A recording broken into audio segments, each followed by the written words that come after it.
বিসমিল্লাহির রহমানির রহিম। প্রিয় দেশবাসী, আসসালামু আলাইকুম।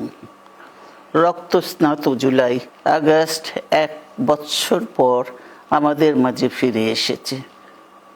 দীর্ঘ 16 বছর ফ্যাসিস্টদের নির্মম অত্যাচার, নির্যাতন, গ্রেফতার, হত্যা, খুনের মাধ্যমে গণতন্ত্রকে ধ্বংস করে এবং এক দলীয় শাসন ব্যবস্থা চিরস্থায়ী করতে চেয়েছিল আওয়ামী শাসক গোষ্ঠী।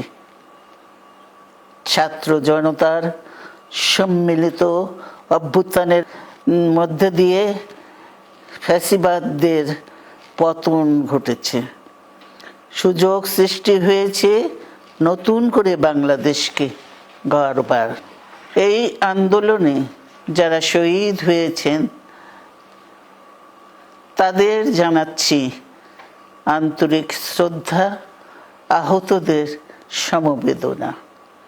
তাদের এই আত্মত্যাগ জাতি চিরকাল মনে রাখবে। গুম, খুন, বিচার বহির্ভূত হত্যার শিকার যারা হয়েছেন তাদের তালিকা প্রস্তুত করতে হবে। দ্রুত বিচারের ব্যবস্থা ও রাষ্ট্রীয় স্বীকৃতি নিশ্চিত করতে হবে। প্রতিটি পরিবারের সম্মানজনক পুনর্বাসন ও নিরাপদ ভবিষ্যৎ নিশ্চিত করতে হবে। প্রিয় দেশবাসী,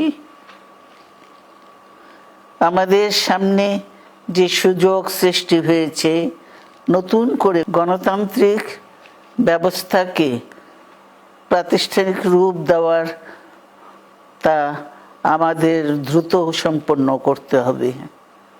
কর্মসংস্থান সৃষ্টি করতে হবে, জনগণের নিরাপত্তা নিশ্চিত করতে হবে। সর্বোপরি বাংলাদেশের স্বাধীনতা, সার্বভৌমত্বকে রক্ষা করতে হবে যে কোনো মূল্যে। বীরের এই রক্তস্রোত, মায়ের অশ্রুধারা যেন বৃথা না যায় তা নিশ্চিত করতে হবে। ঐক্য বজায় রাখতে হবে। আসুন আমরা সবাই মিলে শহীদ জিয়ার স্বপ্নকে বাস্তবায়িত করি কোটি মানুষের নতুন বাংলাদেশের নির্মাণের স্বপ্নকে। আল্লাহ হাফেজ। বাংলাদেশ জিন্দাবাদ। দেশের বাইরে আমার কোনো ঠিকানা নেই, এটাই হলো আমার ঠিকানা। এই দেশ, এই দেশের মাটি, মানুষই আমার সবকিছু। সেজন্য কি করলো, জামাতে ইসলামকে কিন্তু সাথে নিয়ে গেল। এখন জামাতে ইসলাম রাজাকার খারাপ, তখন কিন্তু নিজামী সাহেবের সাথে ফটোগুলো যদি আছে মিটিং টিটিং এর, মধুর সাহেব ওদের সাক্ষী আছে।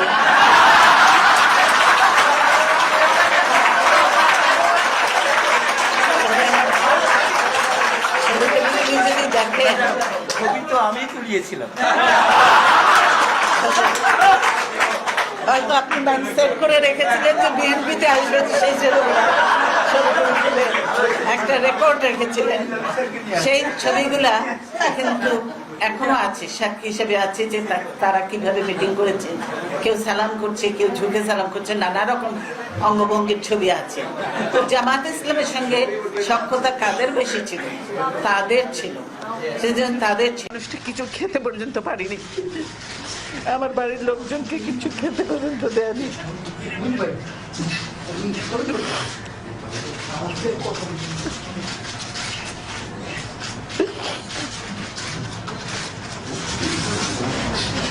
অথচ তারা মিথ্যা কথা বলছে যে আমি নিজে বাড়ি ছেড়ে বেরিয়ে এসেছি। এটা সম্পূর্ণ মিথ্যা কথা, বানোয়াট কথা।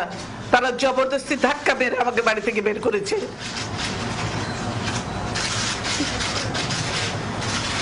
আপনারা গেলে, আপনাদের যদি সাংবাদিকদের ঢুকতে দেয়, আপনারা দেখে আসেন কিভাবে ভেঙেছে তারা। তারা প্রথমে ফ্রন্ট দরজায় গ্রিল যেখানে আছে, গ্রিলের নেট কেটে তালা ভেঙে ভিতরে ঢুকেছে। তারপরে আমার একটা স্টাডি রুম, সেখানে তারা ধাক্কা মারতে মারতে আমার লোকজনকে কাজে, তারপরে তারা ভয়ে খুলে দিয়েছে।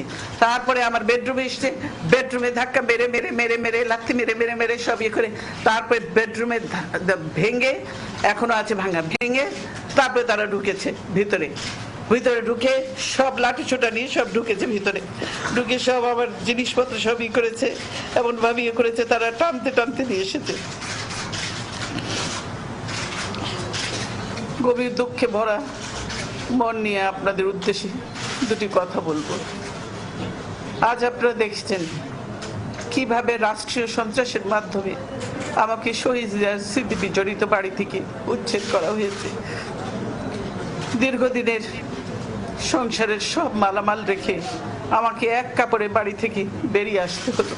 আজকে যেভাবে আমাকে অপমান করা হয়েছে, ঘরের দরজা ভেঙে আমার বেডরুমের দরজা ভেঙে রীতিমতো ট্রেনিং হিচড়ে তারা বের করেছে, এবং এমন ভাবে বলছে যে পুরুষ মানুষ এমনভাবে বলছে যে জোর করে ওনাকে উঠিয়ে নিয়ে আসেন, জোর করে দরকার হলে ওনাকে কোলে উঠিয়ে নিয়ে আসেন। এরকম ভাবে একটা সরকারের এই আচরণ। ওনারা ধাক্কা দিয়ে আমাকে গাড়িতে উঠিয়েছেন, আমাকে সব নিয়ম নীতি উপেক্ষা করে নজিরবিহীন ভাবে বলপূর্বক উচ্ছেদ করা হলো। এতে মহামান্য আদালতের সম্মান, অভিপ্রায় ও ভাবমূর্তিকে জঘন্য পন্থায় পদদলিত করা হলো। এই উচ্ছেদ করতে গিয়ে যে অমানবিক আচরণ তারা করেছে, তাতে আমি নিজে অপমানিত, লাঞ্ছিত শুধু নই, লজ্জিত বোধ করছি। আমার পরিবারের সদস্যদের গায়ে হাত তুলতেও তারা দ্বিধাবোধ করেনি।